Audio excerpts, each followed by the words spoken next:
Diamond jewellery সেক্টরের একটা অন্যতম কোম্পানি যার নাম হচ্ছে বৈভব গ্লোবাল লিমিটেড।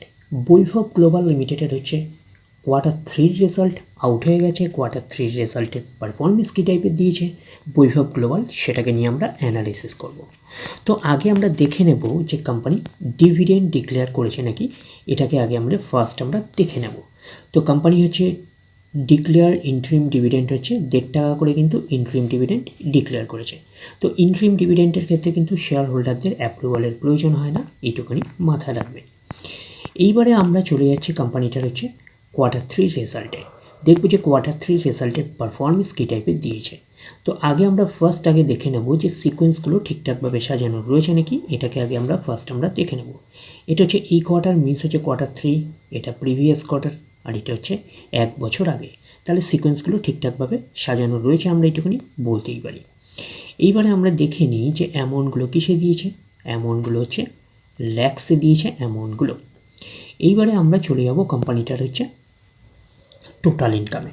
তো টোটাল ইনকামে যাওয়ার আগে আমরা কি করব, একটু লার্জ করে নিয়ে অ্যাডজাস্ট করে নেব, তাহলে আপনাদের কাছে ব্যাপারটা আরও ভিজিবল হবে। তো এইবারে আমরা চলে যাচ্ছি কোম্পানিটার হচ্ছে টোটাল ইনকামে। তো চলে আসলাম টোটাল ইনকামে। এই কোয়ার্টার মিস হচ্ছে কোয়ার্টার 3-তে 1,07,114। প্রিভিয়াস কোয়ার্টারে ছিল 88,784। 1 বছর আগে ছিল 97,963।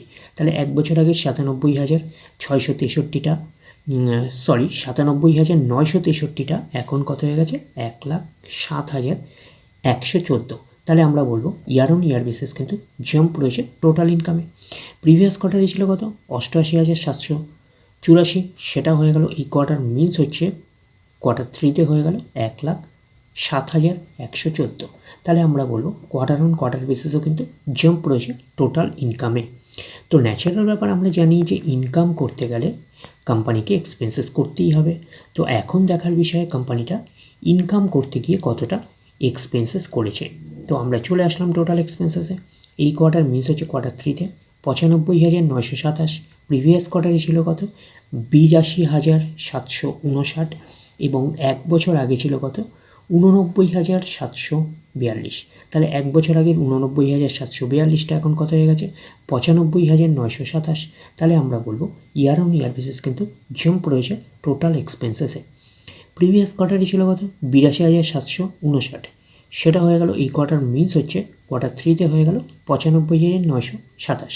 তাহলে আমরা বলবো কোয়ার্টার অন কোয়ার্টার বেসিসও কিন্তু জাম্প রয়েছে টোটাল এক্সপেন্সেসে। এইবারে আমরা বের করবো কি, এইবারে আমরা বের করবো অপারেটিং প্রফিট। কী করে বের করবো, টোটাল ইনকাম থেকে টোটাল এক্সপেন্সেস আমরা বাদ দেবো। বাদ দিলে যেটা পড়ে থাকবে সেটা হচ্ছে অপারেটিং প্রফিট। টোটাল ইনকাম পেয়ে গেছি, টোটাল এক্সপেন্সেস পেয়ে গেছি, টোটাল ইনকাম থেকে টোটাল এক্সপেন্সেস বাদ দিলে পড়ে থাকছে অপারেটিং প্রফিট।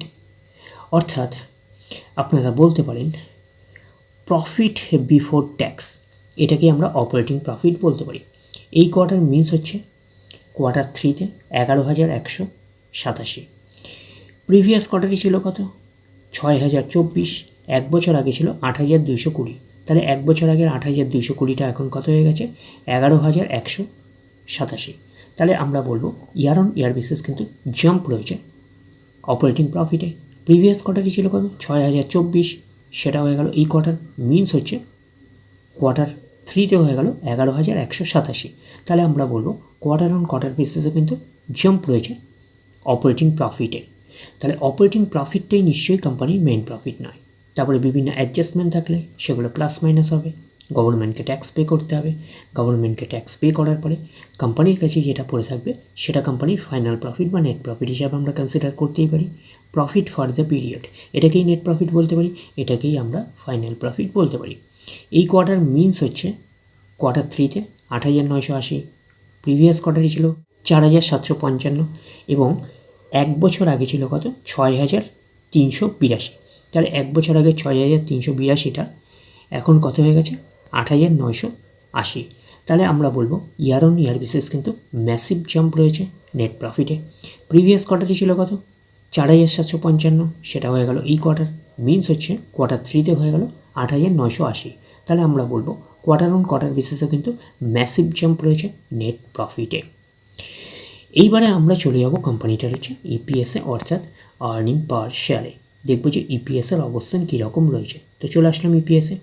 এই কোয়ার্টার মিস হচ্ছে কোয়ার্টার 3-তে 5.39, প্রিভিয়াস কোয়ার্টারে ছিল 2.85, এক বছর আগে ছিল 3.85। তাহলে এক বছর আগে 3.85টা এখন কত হয়ে গেছে 5.39। তাহলে আমরা বলবো ইয়ার অন ইয়ার বেসিস কিন্তু জাম্প রয়েছে। আমরা এইটুখানি বলতে পারি ইপিএসে অর্থাৎ আর্নিং পার শেয়ারে। প্রিভিয়াস কোয়ার্টারে ছিল কত 2.85, সেটা হয়ে গেল এই কোয়ার্টার, মিনস হচ্ছে কোয়ার্টার 3তে হয়ে গেল 5.39। তাহলে আমরা বলবো কোয়ার্টার অন কোয়ার্টার বেসিসে কিন্তু জাম্প রয়েছে ইপিএসে অর্থাৎ আর্নিং পার শেয়ারে। তো ন্যাচারাল ব্যাপার আমরা জানি যে নেট প্রফিটের রিফ্লেকশনটা ইপিএসে পাই, তো নেট প্রফিটের রিফ্লেকশনটা আমরা ইপিএসে পেয়েছি।